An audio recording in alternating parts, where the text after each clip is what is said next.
Hey everybody, China wants Taiwan like a fat kid wants cake. I'm serious. That they will make a move one day. We don't know when.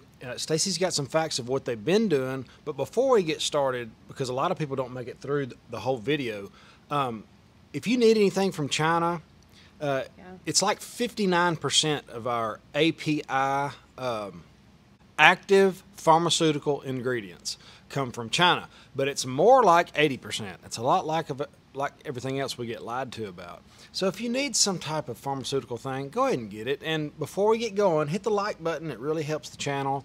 And that's all. I just want to bring that up because I feel like they could crush us without doing anything. They could just stop. That's all they'd have to do is go home and just wait. Well, they did say if we do go to war with China, it will probably be economically, not necessarily physically. But I don't know, I keep hearing the question, why does China want Taiwan and what is our role in it? So for some reason, Pelosi decided to make a visit, which caused a huge stink with China. And I guess even Biden didn't want her to go, or at least that's what he spoke out, and supposedly leaked the visit or whatever. And so it made a really big deal. China said they were going to do military actions after that, which they did, and flew into, I think, Taiwan airspace. Well, 2 weeks after that, 5 more people, one, senator, I believe, and 4 representatives showed up, unannounced. Now, Taiwan probably did know they were coming. And they said they were going to talk trade issues and different things, and they stayed for, I don't know the exact length of time their visit was, but they stayed and went over there. So what is I know obviously Taiwan makes a lot of things to do with computers, the chips. There's so many things that they make that have to do with everything we touch from electronics, stuff like that. But the UN doesn't even recognize them as a nation. And I kind of did a little bit of history research. I enjoy kind of figuring out sometimes why things are the way they are. And China used to own Taiwan. We were talking about it. And then I guess Japan got a hold of them. And then after World War II, because of the peace talks and treaties or whatever, they gave Taiwan supposedly back to China. And then I guess China had 2 different parties, broke out in a civil war, I think around the 1930s or something. The ones that won were the People Republic of China. They stayed on the main island, and they call themselves, the people that fled to Taiwan call themselves the Republic of China. And I guess they've been free for about 72 years, created their own democracy, their own economy, and so they don't want to give it up. Well, they don't want to go back. And I know the Chinese people that are in Taiwan do not want to be called Chinese. No. They want to be called Taiwanese. And it's like over 90% feel that way, too. They do not want to be communist. Nobody that's been from communism never wants to go back.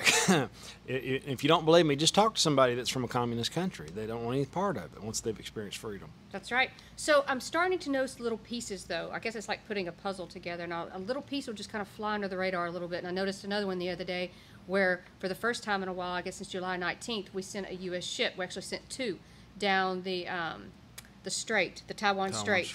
Yeah, and the Chinese military followed us, and they said that it was going to divert any, I guess, provocation or anything. They weren't happy that we were there. And I guess why I thought that was a little bit of a big deal is over the last decade, from what I can tell, we've only done this 9 other times, and Biden has come out and said this is going to be, I guess, a routine thing that we're going to start doing. I guess the Chinese are taxing the Taiwan military. So there's this big deal, and I've heard about it, but I haven't really done a whole lot of research on dredging the sand. And so the Taiwan Coast Guard's having to run out there and chase them away because they're eroding, getting closer and closer to their coastline. They're stealing their coastline. Yeah.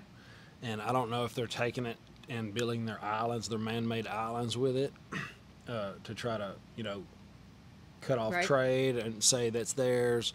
I know you told me earlier it was the second most used commodity on the planet is sand. I did not realize that. Well, certain types of sand. So sand that's in the desert, like Dubai, no good. They actually get their sand from Australia. They actually have it shipped in because their sand is no good. But it builds, construction buildings. I didn't even know it goes in windows. It's melted down and goes in windows, your screen, glass. Yeah, it's interesting.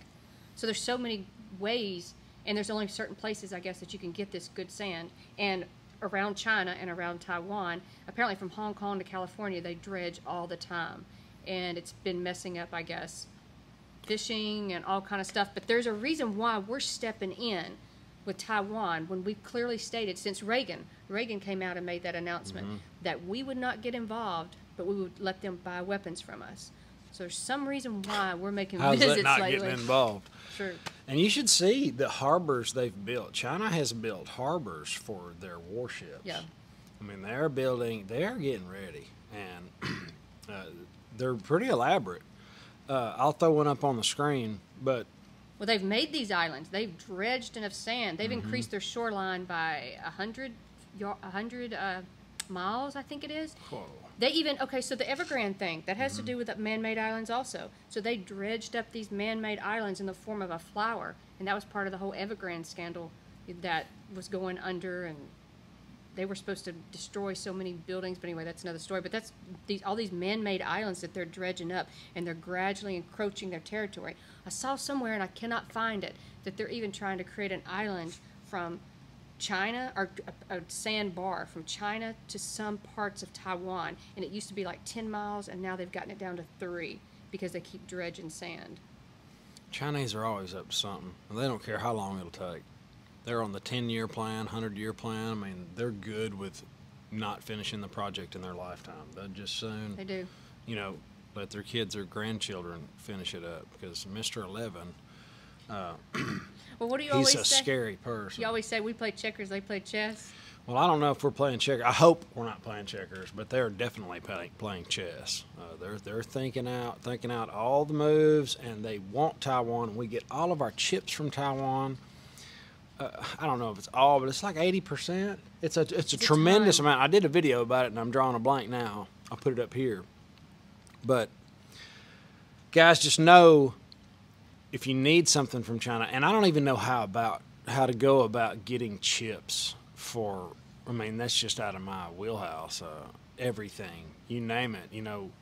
200 years ago, running water was a big deal. That went on for about 100 years, and then the next 100 years, airplanes, and I mean, we really went berserk, and here we are, and the next 100 years is going to be way different. The next 10 years is going to be way different than the last for sure, but we're there, and we're depending on a country that hates our guts for almost everything.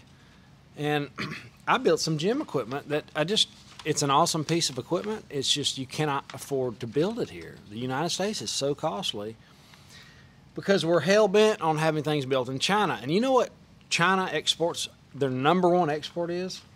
Carbon emissions. Really? Yeah, that is their number one.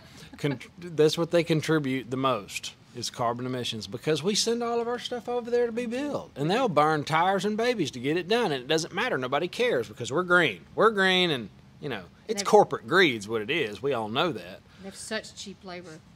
We wouldn't work. Slave labor. Yeah, they have slave It's labor. slave child labor, and I think about that every time I use a Harbor Freight tool. It's And strange prisoners. how you get older and you start thinking about that kind of stuff.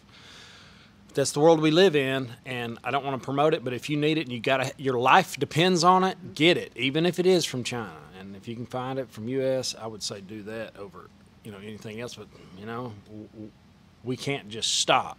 Can't do like the green weenies and say we're going green and that's it. No, you got to get what you need. Right. Well, until there's another alternative, either statewide or somewhere else. But I'm curious to what you guys think.